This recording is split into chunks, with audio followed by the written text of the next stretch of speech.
दोस्तों, पीजीसीएल के एग्जामिनेशन में अब सिर्फ और सिर्फ 40 दिन बचे हैं। आरआरबी जेई की ऑफिशियली एग्जाम डेट अभी आई तो नहीं है, लेकिन लगभग इसी के आसपास एग्जामिनेशन होगा आपका जुलाई के फर्स्ट वीक में।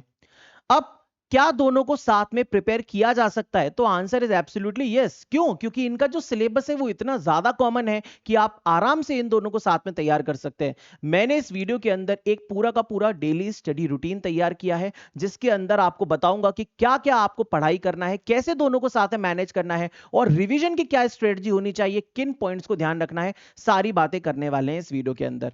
देखो यार, सबसे पहले समझते हैं कि आरआरबी जेई में क्या क्या चीजें आनी है। तो यार 150 नंबर का पेपर है तुम्हारा, 100 नंबर का टेक्निकल आएगा भाई, और 50 नंबर का नॉन टेक आएगा। अगर तुम पीजीसीएल में देखोगे तो पीजीसीएल में बस टेक्निकल के 20 क्वेश्चन ज्यादा हैं, 120 क्वेश्चन आएंगे और 50 नंबर का नॉन टेक यहां भी आएगा।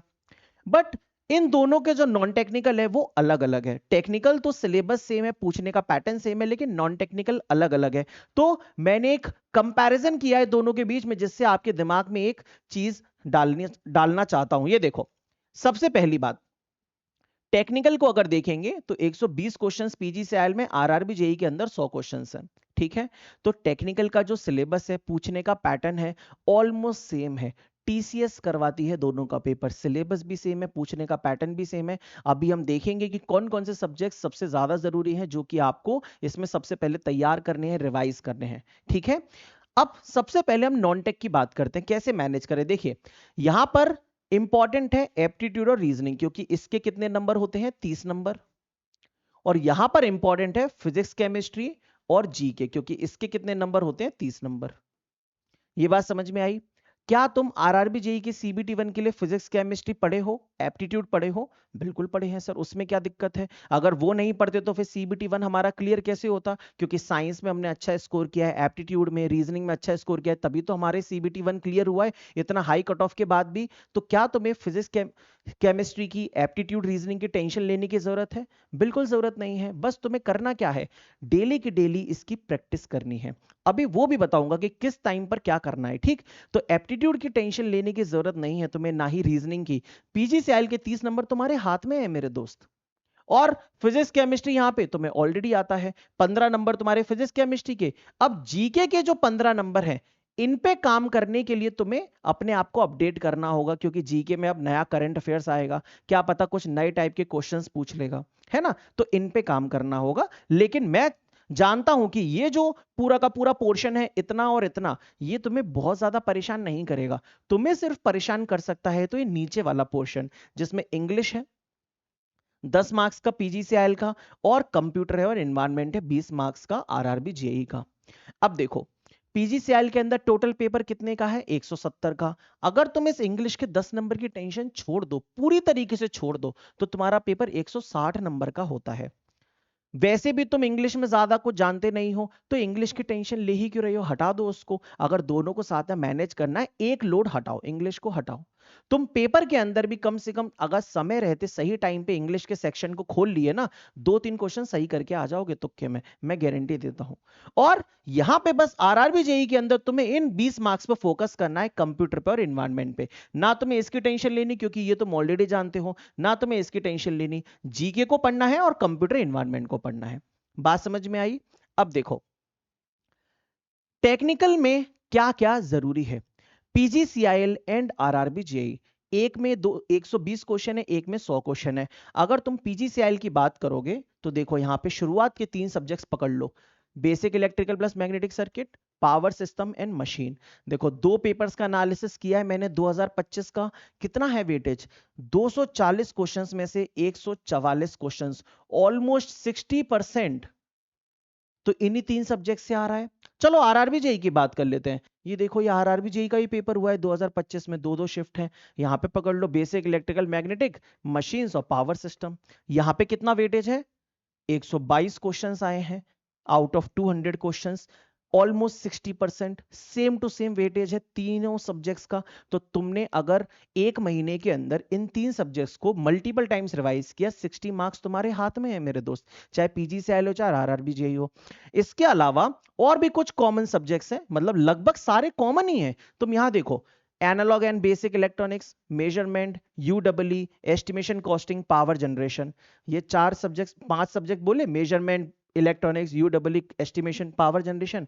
यहाँ देखिए basic electronics, UW, power generation, measurement, estimation, costing. लो भाई आरआरबी जेईई तो पूरा कवर ही हो गया। है क्या अलग? सिर्फ और सिर्फ एक ही सब्जेक्ट तो अलग है, कंट्रोल सिस्टम। बस यही तो तुम्हें एक्स्ट्रा पढ़ना है पीजीसीएल के लिए। कंट्रोल सिस्टम के फ्री लेक्चर्स मेरे यूट्यूब पे अवेलेबल है, उसको कवर कर लो। अगर तुमने नहीं किसी का कोर्स लिया तो, मेरा कोर्स लिया है तो फिर कोई दिक्कत ही नहीं है। कंट्रोल सिस्टम मैं कवर करवाऊंगा ही, उसके अंदर अलग से पूरा का पूरा पीजीसीएल के लिए पढ़ाऊंगा ही, ठीक है। तो इसकी टेंशन नहीं लेनी है। बाकी सारे सब्जेक्ट्स कॉमन है, और पूछने का पैटर्न भी अगर आप देखोगे, दोनों का पेपर देखोगे, एनालिसिस करोगे, टेक्निकल के क्वेश्चंस ऑलमोस्ट सेम तरीके के क्वेश्चंस आ रहे हैं। वैसे ही नए क्वेश्चंस, लॉजिकल क्वेश्चंस दोनों में सेम है, क्योंकि टीसीएस करवा रहा है। समझ गए ना? चलिए, तो टेक्निकल की टेंशन है ही नहीं, इतनी कोई दिक्कत ही नहीं है मेरे भाई।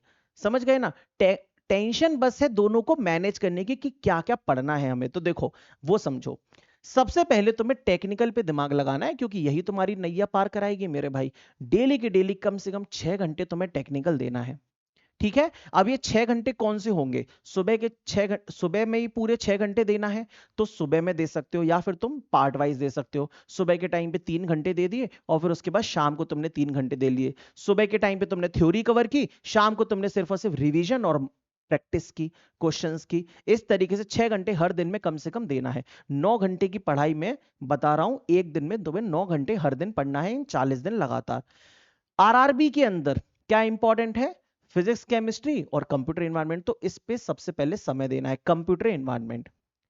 एक एक, या तो तुम्हारा ये स्ट्रांग नहीं है, तुम्हें इसे भी पढ़ना है, तो तुम इसको भी पढ़ो 1 घंटे, इसको भी पढ़ो 1 घंटे। मान लो तुम्हें इसमें ज्यादा मेहनत नहीं करनी है, तो फिर तुम इसको 1.5 घंटे दे दो, इसको 1 घंटे दे दो।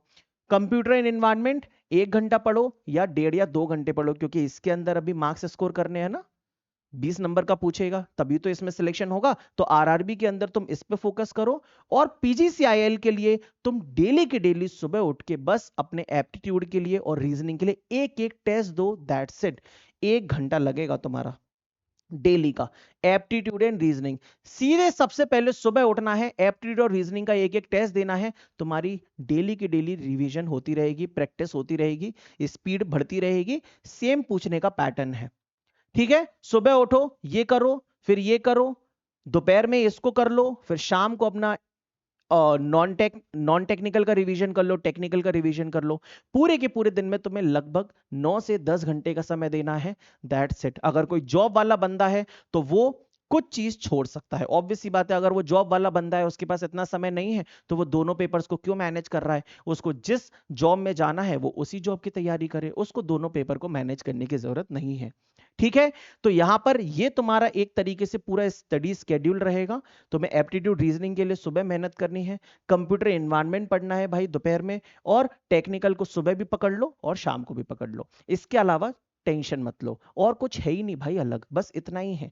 समझे ना? सारा चीज एकदम मैंने एनालिसिस करके लिखा है। एक और चीज बहुत बच्चों को दिक्कत देती है कि रिवीजन कैसे करें। देखिए मैं अपना तरीका बताता हूं रिवाइज करने का। मैं हमेशा नोट्स जब पढ़ता था तो मोबाइल से पढ़ता था, लैपटॉप से पढ़ता था, और उसके साथ में क्या करता था, उन नोट्स को देख देख के जो जो चीज इंपॉर्टेंट लगती थी उसको लिखता जाता था। अब ऐसा तो है नहीं कि सारी चीजें इंपॉर्टेंट लग रही हैं, सिर्फ वही चीज लिखता था जो जो मैं भूल रहा हूं। जैसे कि क्या क्या होती है वो चीज, जैसे कि ये देखिए कंपैरिजन चार्ट्स, एक बार बनाना है, एक बार कॉपी के अंदर बनाना है। एक सब्जेक्ट लेके बैठेंगे, कितने चार्ट्स होंगे? 5 6 7 चार्ट होंगे पूरे के पूरे सब्जेक्ट में।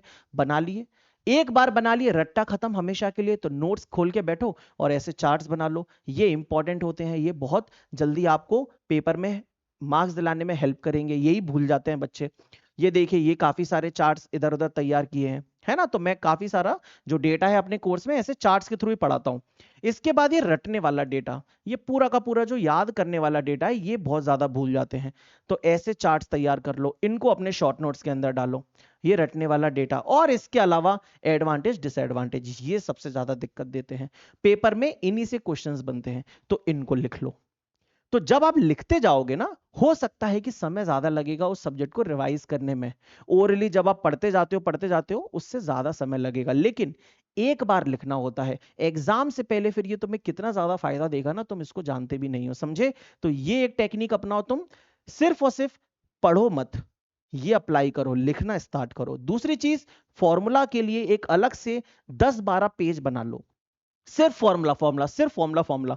खुद से लिखोगे ना बहुत ज्यादा फायदा देगा। किसी भी टीचर से पढ़ लो, किसी से भी पढ़ लो, लेकिन अगर खुद से करोगे तो अपने वीक एरियाज पे ज्यादा फोकस कर पाओगे, बहुत सही रहेगा। एक फॉर्मूला का चार्ट बनाओ। और तीसरी चीज है, मान लो तुम्हें लिखने की बिल्कुल ही आदत नहीं है या फिर बाकी चीजें तुमने कर ली है, तो अब सबसे बेस्ट अप्रोच रिवीजन करने की क्वेश्चंस के थ्रू ही होता है। क्वेश्चन बैंक खोलो, subject wise topic wise questions लगाते जाओ और अपने नोट्स बगल में रख लो। जिस जिस क्वेश्चन में फंसो नोट्स को देख लो, नोट्स भी रिवाइज हो गए, क्वेश्चंस भी लग गए। तो ये भी तरीका अपना सकते हो रिवीजन करने के लिए, बहुत बढ़िया रहता है। इसके अलावा दोस्तों बहुत सारी चीजें ऐसी हैं जो कि मैंने आप लोगों को प्रोवाइड की हैं, जैसे कि पीजीसीआईएल के लिए ये देखिए नॉन टेक्निकल के क्वेश्चंस प्रैक्टिस करने के लिए 500 क्वेश्चंस यहां तक मैंने तैयार किए हैं, सभी ब्रांचेस के अभी तक के आए हुए लेटेस्ट क्वेश्चंस हैं नॉन टेक के। फिर आरआरबी जेई के लिए ये नॉन टेक्निकल के क्वेश्चंस हैं। इसके अलावा ये एक किताब है, इंग्लिश तो भाई हटा ही देना है तो हटा दो, इसको साइड में रख दो, मत पढ़ो इसको इंग्लिश को, समझे? फिर इसके बाद यूट्यूब पे जाओ, electrical marathon series RRB JE सीबीडी2 की बहुत ही इफेक्टिव सीरीज है। कम से कम इसमें 35 वीडियो से, ये पुराना फोटो है अभी, तो 35 वीडियो से इस प्लेलिस्ट के अंदर इतनी बढ़िया बढ़िया क्वेश्चंस करवाए हैं ना, सारा डेटा रिवाइज हो जाएगा। देखो कितने कितने सारे टॉपिक्स मैंने इसके अंदर प्रैक्टिस करवाए हैं, इनको कवर कर लो, ठीक है? इसके अलावा ये पेपर सॉल्यूशन की सीरीज है, तो पीजीसीआईएल का 2025 का सॉल्यूशन भी करवा रहा हूं और उसके पहले के 2023 में आए हुए, 2024 में आए हुए सारे पेपर यूट्यूब पे सॉल्व करवाए हैं। आरआरबी जेई के सॉल्यूशन भी अवेलेबल है इस previous year paper solution series में, ठीक? बाकी कोई भी दिक्कत हो कमेंट करो, कोई भी समस्या हो मेरे भाई टेंशन मत लो, मैं तुम्हारे साथ हूं। और भी बहुत ज्यादा दिक्कत हो मान लो तो एप्लीकेशन पे चैट सेक्शन में मैसेज कर सकते हो, ठीक है? इस वीडियो को फटाफट से लाइक कर दो, चैनल को सब्सक्राइब कर लो। Thank you.